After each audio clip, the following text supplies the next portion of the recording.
സാദിഖ് അലി ശിഹാബ് തങ്ങൾ പാണക്കാട് ഒരുക്കിയ ഇഫ്താർ വിരുന്നിൽ പങ്കെടുത്ത പ്രിയങ്ക ഗാന്ധി എം പി. പാണക്കാട് ആദ്യമായി എത്തുന്ന പ്രിയങ്ക ഗാന്ധി 1 മണിക്കൂറോളം നേതാക്കൾക്കൊപ്പം ചെലവഴിച്ചു.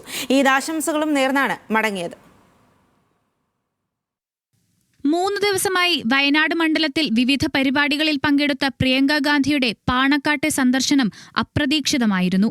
സാദിഖ് അലി തങ്ങൾ, മുനവർ അലി തങ്ങൾ ഉൾപ്പെടെയുള്ള പാണക്കാട് കുടുംബാംഗങ്ങളും PK കുഞ്ഞാലിക്കുട്ടി, PMA സലാം അടക്കം ലീഗ് നേതാക്കളും ചേർന്ന് പ്രിയങ്ക ഗാന്ധിയെ സ്വീകരിച്ചു.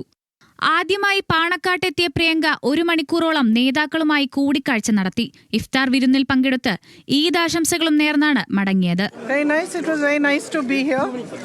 And I wish everybody best wishes for Eid.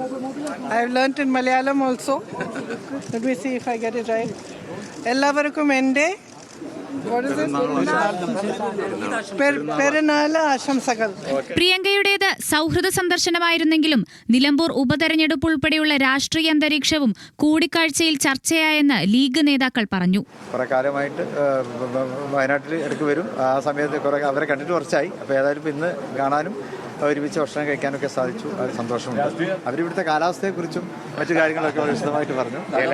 Election കാലാവസ്ഥ അനുകൂലമെന്ന് പറഞ്ഞു.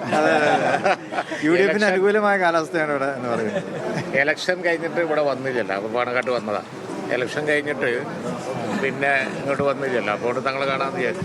AP Anilkumar, T Siddique, DCC president VS Joy, Aryadan Shoukath തുടങ്ങിയ കോൺഗ്രസ് നേതാക്കളും പ്രിയങ്ക ഗാന്ധിക്കൊപ്പം പാണക്കാടെത്തിയിരുന്നു.